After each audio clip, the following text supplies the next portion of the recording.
The war had been going on for 3 long years. Earth was losing badly. The enemy was called the Crethean Empire, and they were very powerful. They had better ships, better weapons, and more soldiers than humanity could ever hope to match. Their massive fleet had come from deep space, appearing suddenly at the edge of human territory. Nobody knew why they wanted to destroy humanity.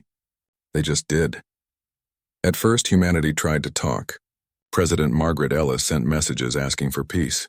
The Cretheans never answered. Instead, they started attacking human colonies. Mars Station was the first to fall. The people there sent desperate calls for help, but by the time Earth's fleet arrived, everyone was dead. The station was just floating metal and broken dreams. Then Europa fell. Then the mining colonies on the asteroids. Then New Terra, which had been humanity's greatest achievement. It was a beautiful planet with blue oceans and green forests, home to 5 million people. The Cretheans burned it all. Every city, every town, every farm. When Earth ships finally arrived, there was nothing left but smoke and ash. Now Earth itself was under attack. The planet was surrounded by Crethean warships.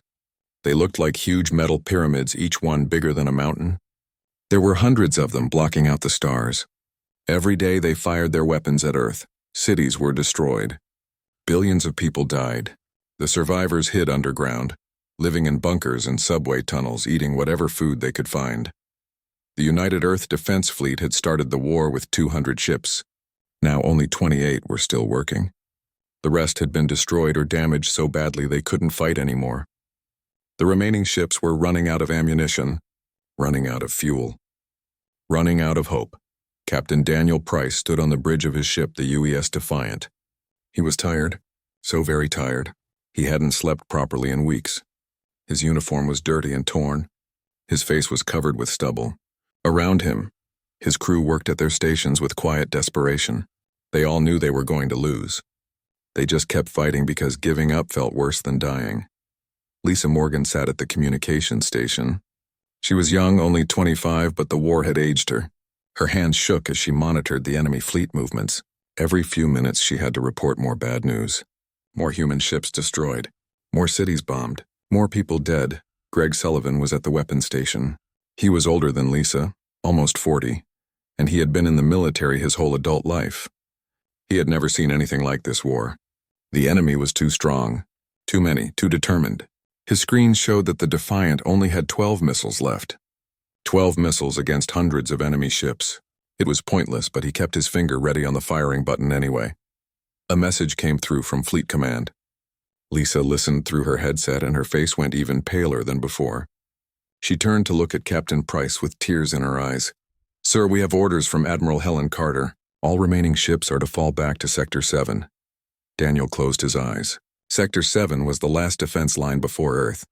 If they retreated there, it meant abandoning the orbital platforms. Those platforms had huge guns that could hurt the Crethean ships. Without them, Earth would be defenseless. The Cretheans could just float in space and bomb the planet until everyone was dead. "Confirm the order," Daniel said quietly. "Set course for Sector 7. As the Defiant turned away, Daniel watched through the window.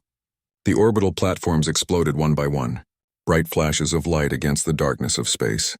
Each explosion meant dozens of soldiers dead. Each one meant Earth was closer to the end. The Crethean fleet moved forward. They didn't rush. They didn't need to. They knew they had already won. Their ships formed a perfect wall of metal and weapons. Slowly, carefully, they approached Earth for the final attack. In the city of Geneva, deep underground, what was left of Earth's government was meeting. The bunker was cold and damp. The lights flickered because power was running low. President Margaret Ellis sat at a long table with her advisors around her. Everyone looked exhausted and scared. Defense Minister Peter Hayes was giving a report. His voice was flat and emotionless, like he was reading a grocery list instead of describing the end of human civilization. "Madam President, our best calculations say we have maybe 72 hours left. The Crethean fleet has started their final attack. Our ships can't stop them. Our defenses can't hold. When they break through, they will destroy everything." Margaret looked at each person at the table. These were good people. Smart people. They had tried everything to save Earth. Peace talks, surprise attacks, new weapons. Nothing had worked. The Cretheans were simply too powerful. But Margaret had one more option.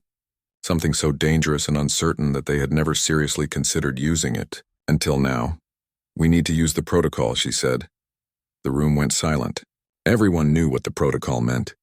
It was the last desperate plan, the one they only used when there was no other choice. Peter Hayes shook his head. "Madam President, we don't even know if he'll answer. It's been 5 years. He could be dead.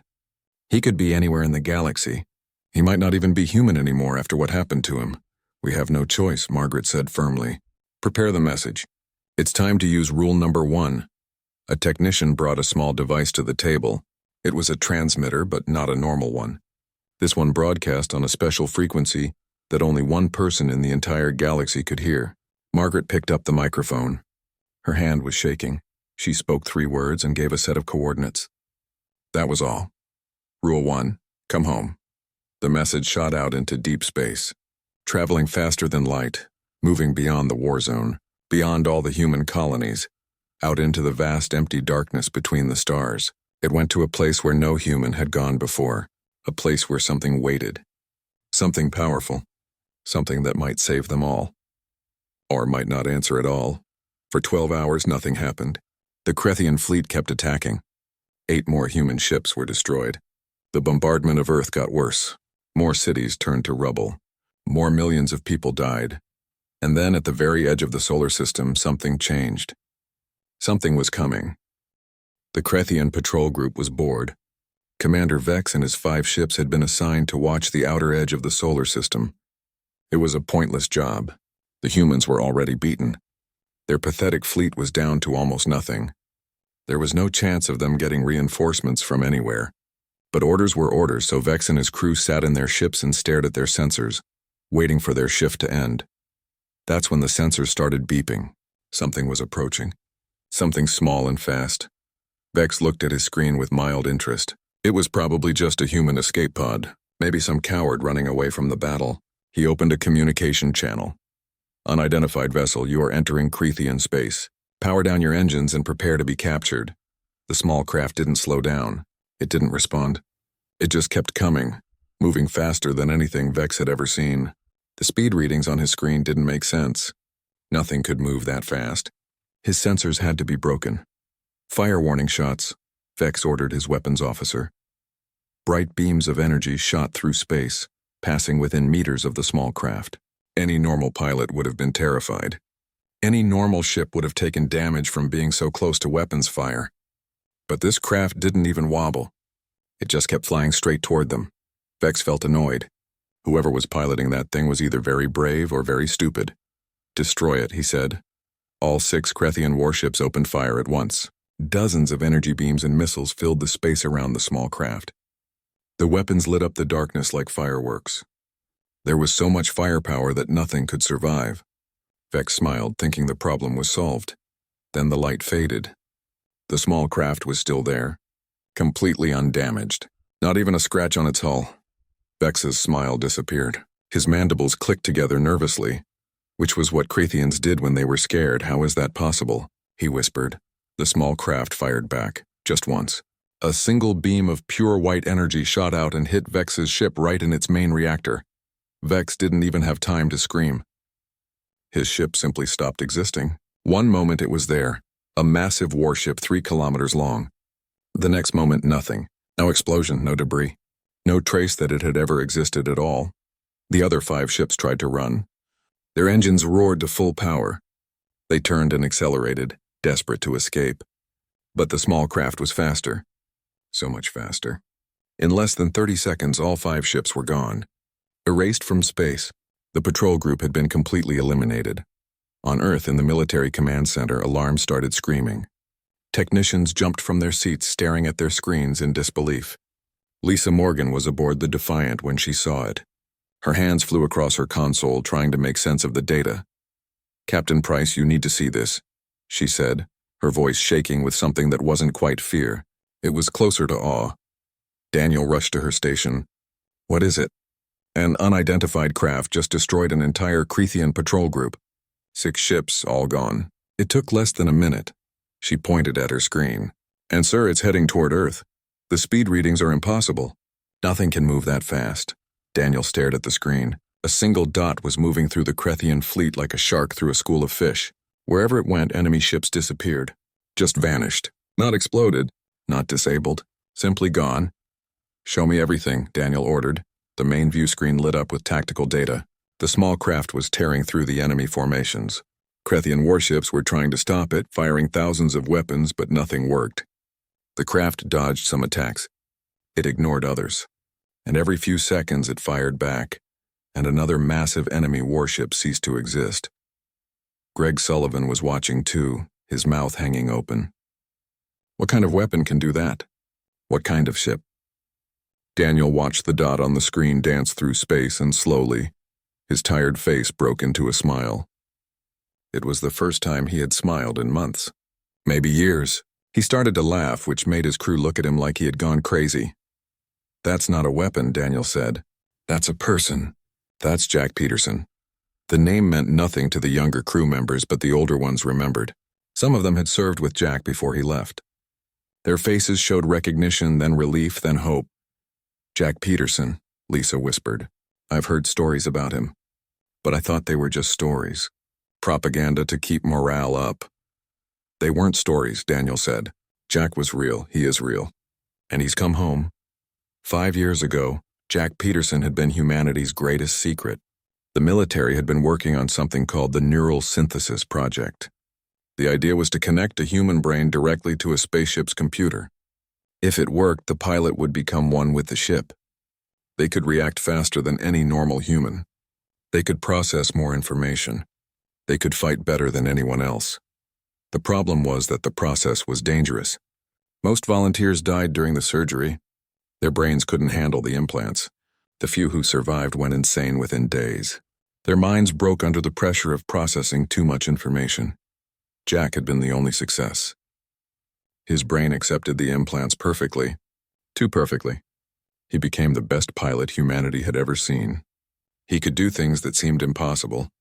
During the early days of the war, he had destroyed dozens of Krethian ships by himself. He had saved entire colonies. He was a hero, but the implants changed him, made him cold, distant, more like a machine than a man.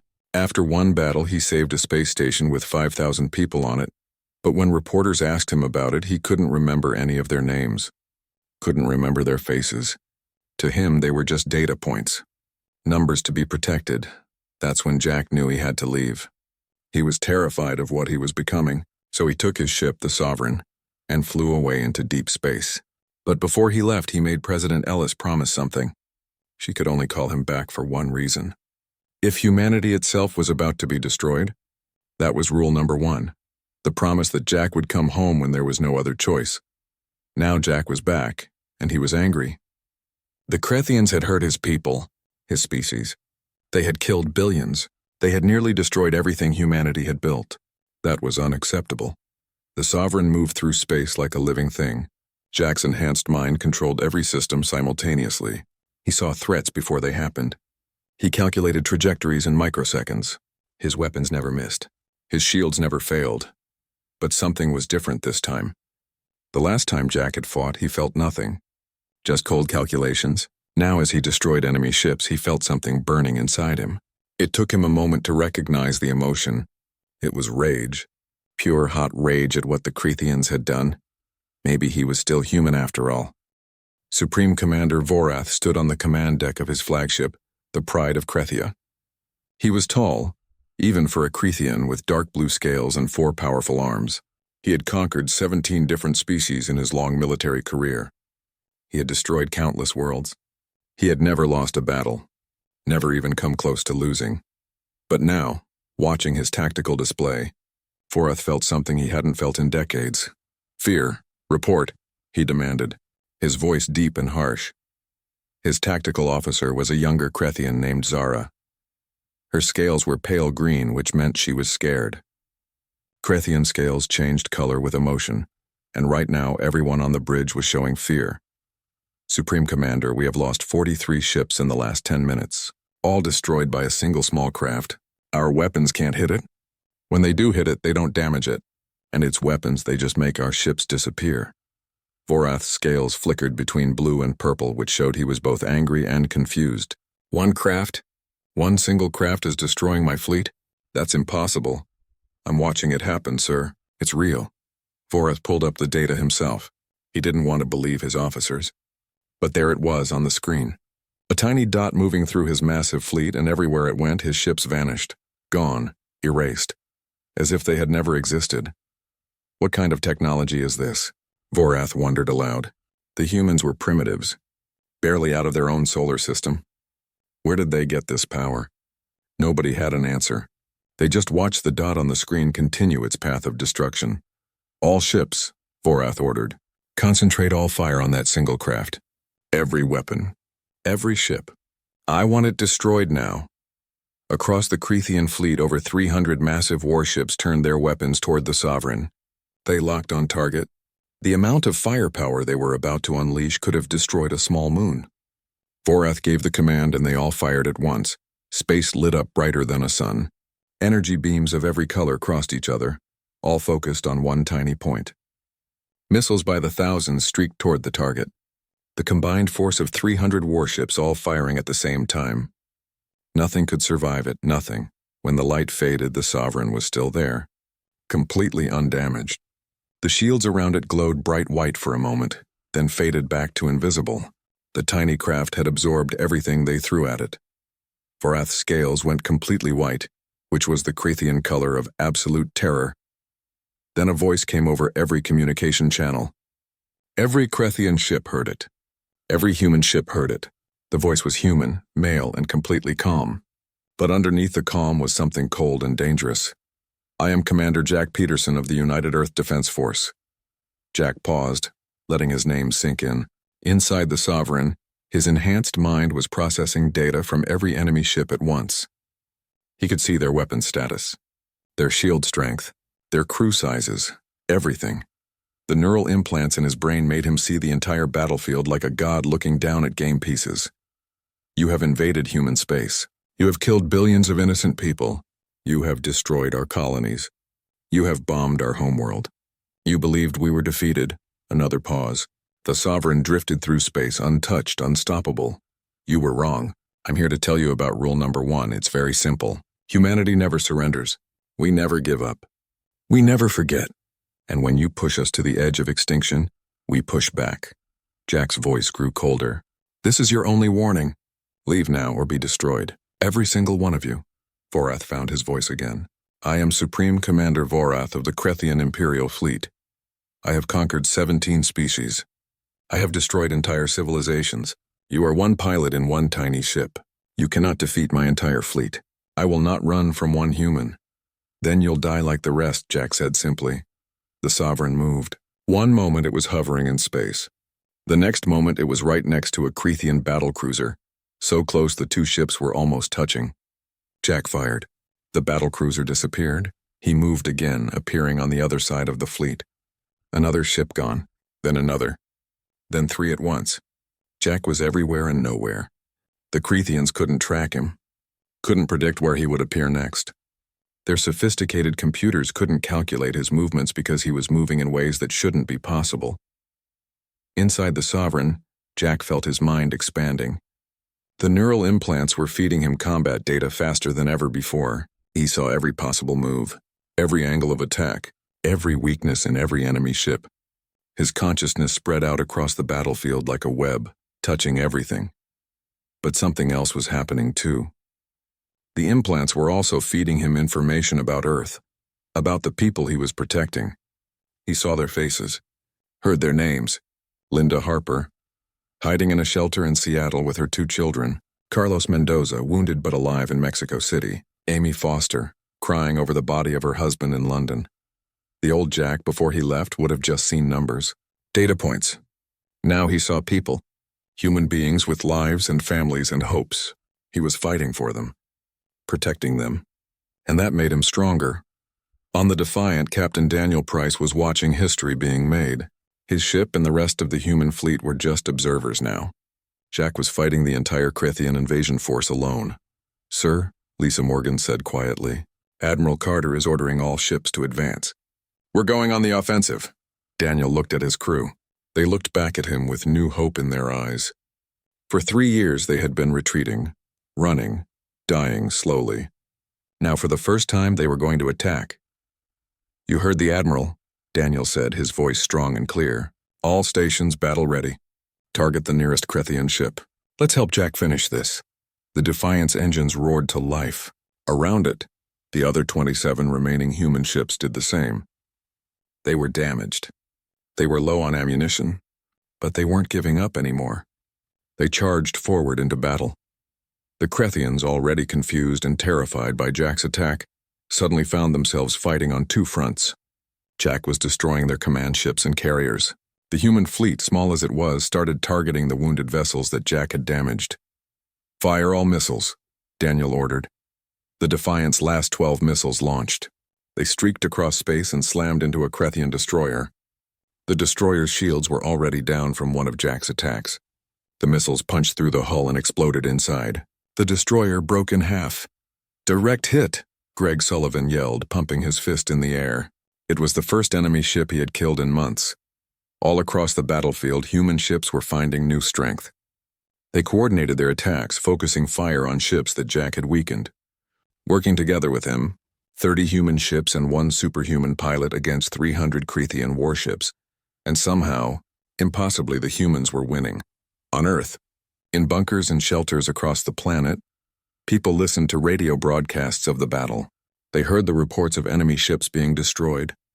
They heard the hope returning to the announcers' voices. People who had given up, who had been waiting to die, suddenly started believing again. In Geneva, President Margaret Ellis stood in the command center with tears running down her face. Peter Hayes stood next to her, equally emotional. "He came back," Peter whispered, "after 5 years. After everything that happened to him. He came back to save us." Margaret nodded, unable to speak. She had gambled everything on rule number 1. On the hope that Jack Peterson still cared about humanity, despite what the implants had done to him. And he had answered. He had come home. The battle raged for hours. Jack Peterson was like a force of nature, unstoppable and relentless. The Sovereign danced through space, and everywhere it went, Crethian ships died. His enhanced mind calculated thousands of combat solutions every second. He saw patterns in the enemy formations. He predicted their movements before they made them. He was always 3 steps ahead. But Jack wasn't just destroying ships randomly. He had a strategy. First, he targeted all the Crethian command vessels. These were the ships that controlled the fleet, that gave orders and coordinated attacks. Without them, the Crethian fleet fell into chaos. Ships didn't know what to do. Some tried to retreat. Others tried to fight. Many just froze in place, waiting for orders that would never come.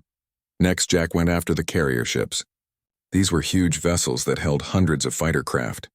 If those fighters got launched, they could swarm the human fleet and cause serious damage. Jack couldn't let that happen. One by one, the carriers exploded. Their fighter bays erupted in chains of secondary explosions as fuel and ammunition cooked off. Thousands of Crethian pilots died without ever launching their craft. Then came the dreadnoughts. These were the biggest and most powerful ships in the Crethian fleet.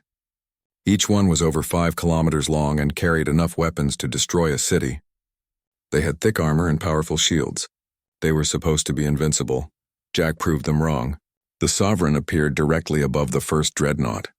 Jack fired a sustained beam that cut through the massive ship from top to bottom, like a knife through butter. The dreadnought split in half, both pieces tumbling through space before exploding. Supreme Commander Vorath watched from his flagship as his fleet died around him. His proud armada was being torn apart. Ships that had conquered worlds were being destroyed like toys. His officers were screaming reports at him, but he barely heard them. He was in shock. "Supreme Commander, we must retreat," Zara begged. "We've lost over 200 ships. The fleet is in complete disorder. If we stay, we'll all die." Vorath's scales flickered through several colors rapidly, showing his confusion and fear and rage all at once. "Retreat? I have never retreated. Never in 40 years of service." "Then this will be the first time or the last time you do anything," Zara said bluntly. "Please, sir, save the fleet. Save yourself. We can come back later with reinforcements." Vorath knew she was right, but his pride fought against the logic. He had come here to destroy humanity, to wipe them out completely. He had brought 397 ships, the largest invasion force in Crethian history, and one human pilot had defeated them. How? Vorath whispered. How is this possible?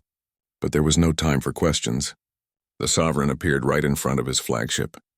Jack's voice came over the communication channel again. Supreme Commander Vorath, I gave you a chance to leave. You chose to stay. Now you pay the price. The Sovereign fired, not at the flagship itself, but at the engines. The massive drives exploded, crippling the ship. It couldn't move, couldn't escape. It just floated in space, helpless. Consider yourself lucky, Jack said.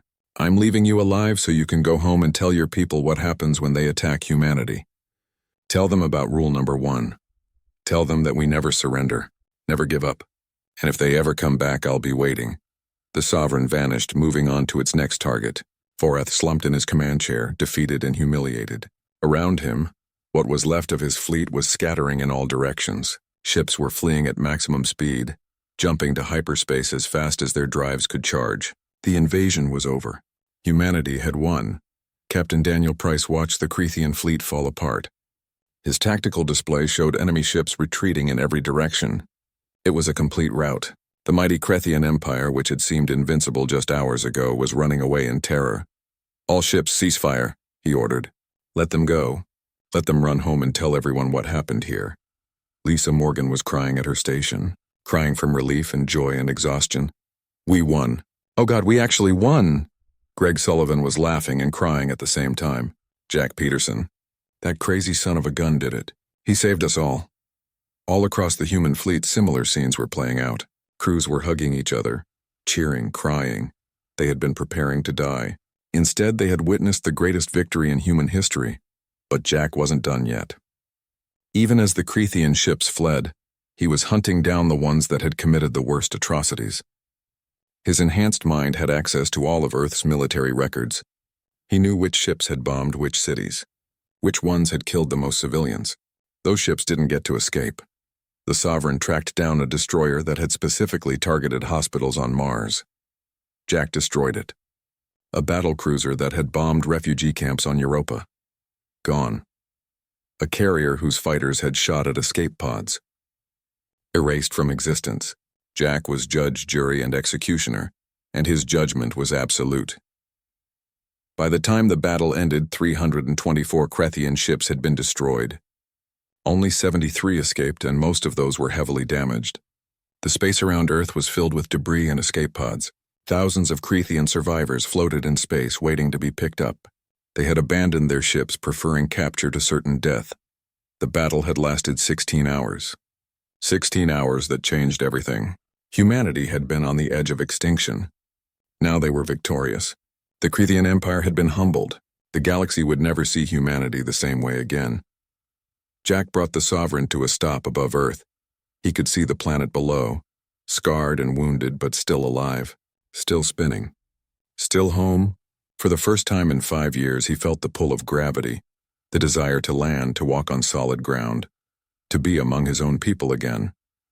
But first, he had one more thing to do. He opened a communication channel that would reach across space to the Creathian homeworld. When he spoke, his voice was broadcast to every planet in their empire, to every ship in their fleet, to every Creathian everywhere.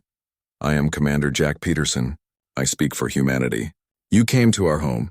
You killed our people. You tried to destroy us completely. You believed we were weak, primitives who couldn't fight back. You believed we were defeated. He paused, letting the words sink in. On dozens of Creathian worlds, billions of people listened in stunned silence. You were wrong. We are humanity. We don't give up. We don't surrender. And we never forget. Consider this your only warning. Any Creathian ship that enters human space will be destroyed. Any Creathian world that threatens us will face consequences. You wanted war. You got it. Now you know what happens when you push humanity to the edge. Jack ended the transmission. He sat in the Sovereign's cockpit, his enhanced mind processing everything that had happened. The neural implants showed him the casualty reports. 2 billion humans dead, 30 colonies destroyed, hundreds of ships lost. The price of victory had been terrible, but humanity had survived. That was what mattered. They had been pushed to the very edge of extinction and had come back swinging. The Creathians would never forget this day. Neither would any other species in the galaxy. Humanity had proven they were not to be underestimated. Jack programmed the Sovereign to land in Geneva, at the old United Nations complex. As the ship descended through Earth's atmosphere, he looked out at the planet below. Cities in ruins, forests burned, oceans polluted with debris from orbital battles. It would take generations to rebuild, but they would rebuild, because that's what humans did. They survived. They endured. They never gave up. The Sovereign landed gently on the scorched ground. Jack sat in the cockpit for a long moment, preparing himself. He hadn't been around other people in 5 years. Hadn't had a normal conversation. Hadn't felt truly human. The neural implants had made him into something else. Something powerful but alone. Now he was about to face the people he had saved. He wondered if they would see him as a hero or as a monster. He wondered if he even knew the answer himself. The hatch of the Sovereign opened with a soft hiss. Jack Peterson stood at the opening, looking out at Earth for the first time in 5 years. The air smelled different than he remembered. There was smoke in it and ash and the bitter chemical smell of burned cities, but underneath all that he could still smell Earth, home. He stepped out slowly.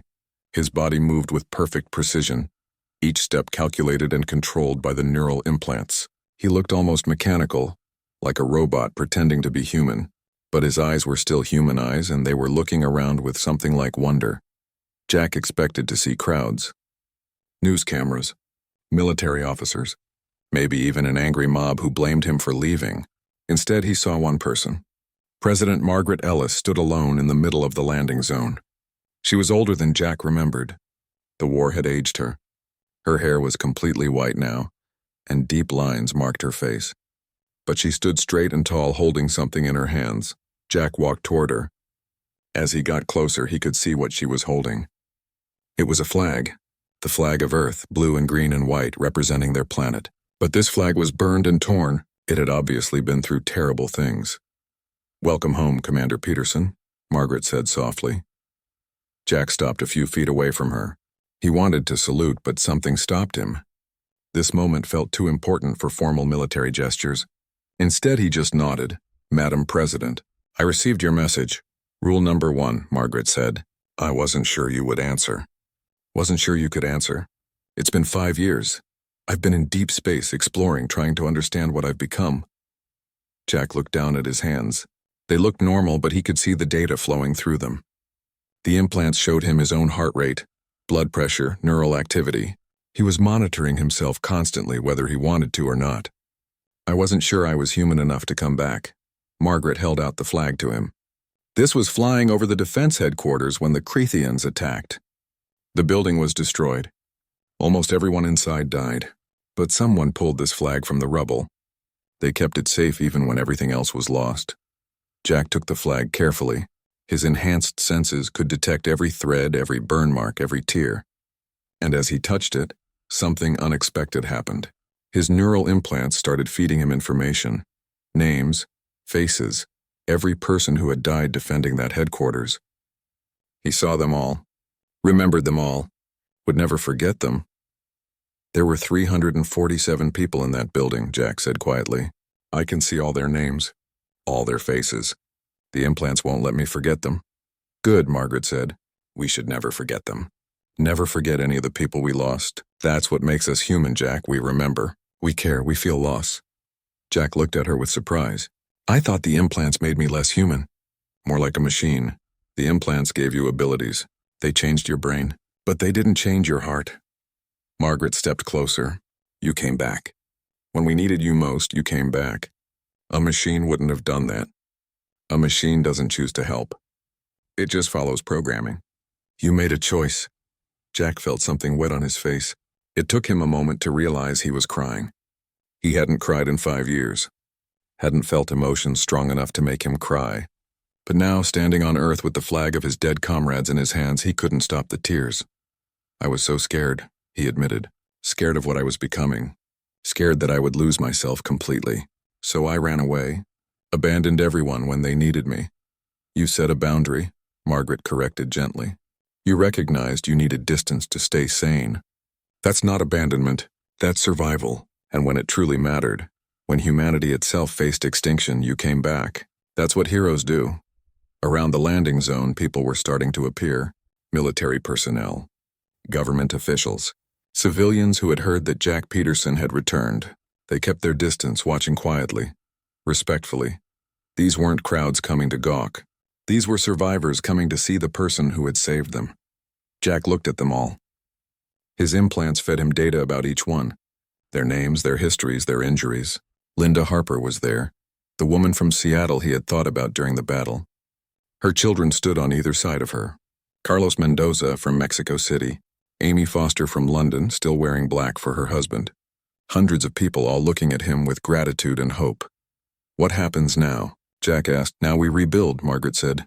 It will take years, decades maybe, but we'll do it. We're human. We're stubborn like that. She smiled slightly. And we'd like your help if you're willing to give it. My help? I'm not a builder. I'm a weapon. You're a protector, Margaret corrected. And we need protection while we rebuild. The Crethians won't come back, not after today. But there's a whole galaxy out there. Other species. Other threats.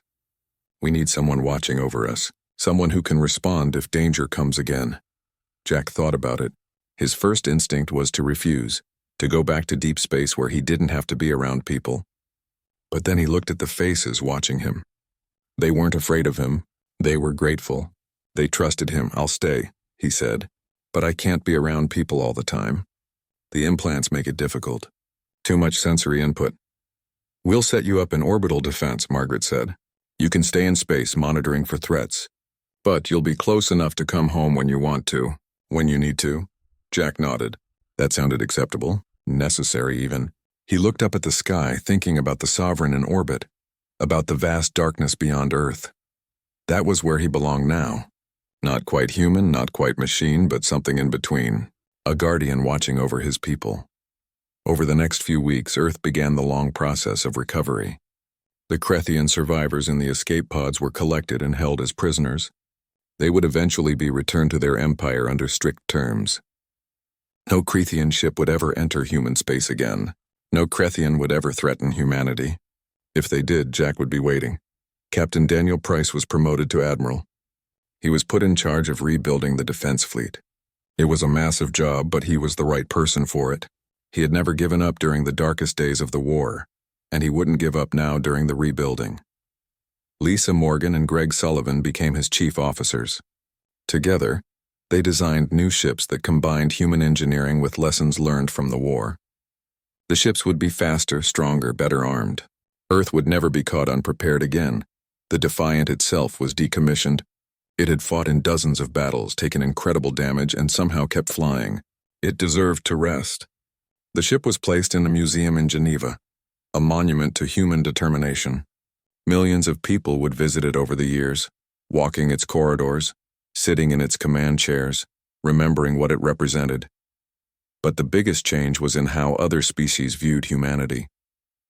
Before the war, humans had been seen as newcomers, primitives barely worthy of notice. Now, after Jack's incredible display of power, every species in the galaxy knew about humanity. They knew what happened when you pushed humans to the brink. They knew about rule number 1. Ambassadors from other species started arriving at Earth. Some came to offer alliances. Others came to offer apologies for not helping during the war. Still others just came to see humanity with their own eyes, to understand the species that had survived extinction. Jack watched it all from orbit. The Sovereign became a permanent fixture in Earth's sky, a silent guardian that everyone could see on clear nights. A reminder that humanity was protected, that someone was always watching. Sometimes Jack would fly down to Earth, not often, but occasionally. He would walk among the ruins, helping with reconstruction. He would visit schools and talk to children about the war, about survival, about never giving up. The children weren't afraid of him. They saw him as a hero, which made Jack uncomfortable but also strangely happy. One day, 6 months after the battle, Jack was in Geneva when he ran into Admiral Daniel Price. They hadn't seen each other since the victory, hadn't had time to talk.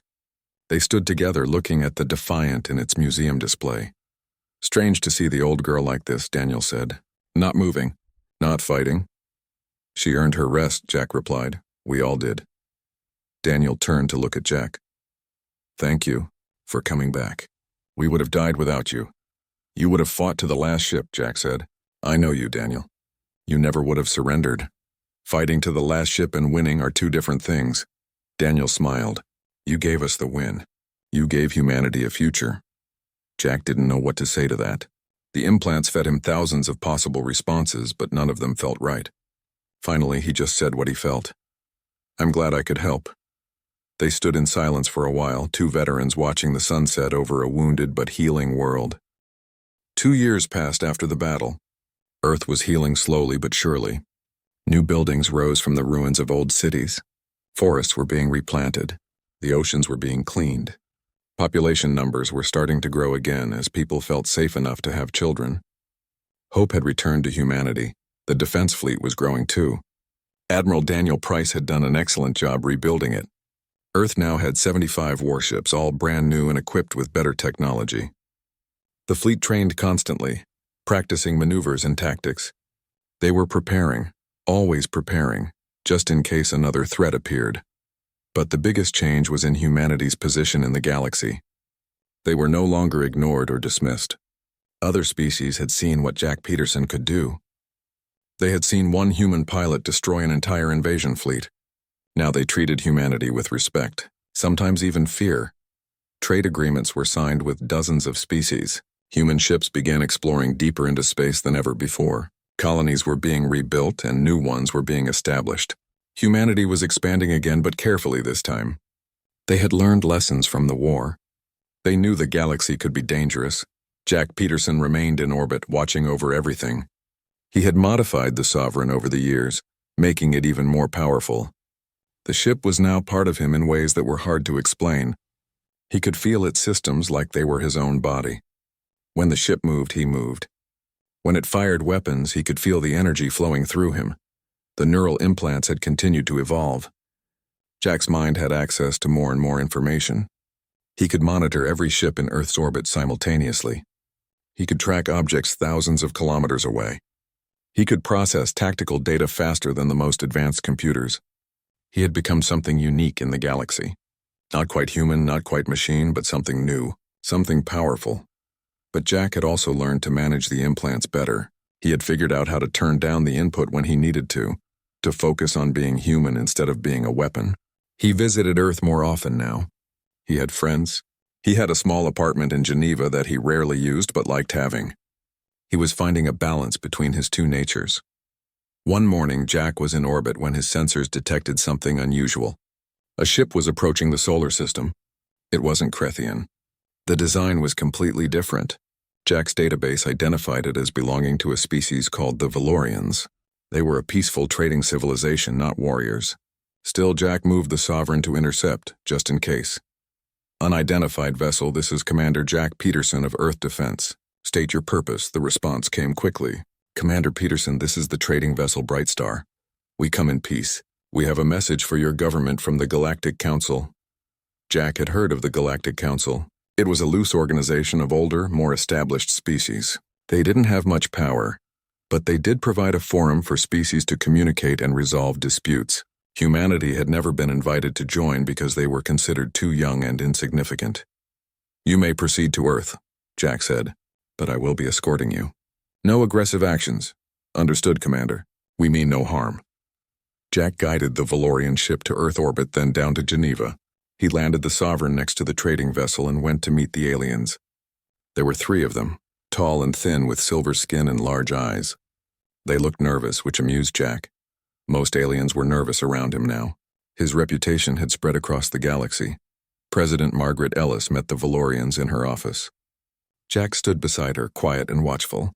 The lead Valorian, whose name was Tella, handed Margaret a datapad. Madam President, the Galactic Council has sent this formal message. They wish to invite humanity to join the Council as a full member species. Margaret looked surprised. We've applied for membership 3 times. Each time we were rejected. Tella's face showed what might have been embarrassment. Yes, well, circumstances have changed. The Council has recognized that humanity has proven itself to be a significant power. Your defeat of the Krethian invasion fleet was noted by all species. The Council believes it would be beneficial to have humanity's voice included in galactic affairs. In other words, they're scared of us now, Jack said bluntly. They want to keep us close so they can watch us. Tella didn't deny it. There is some truth to that, Commander Peterson. Your abilities in particular have caused concern among many species. You destroyed nearly 300 warships single-handedly.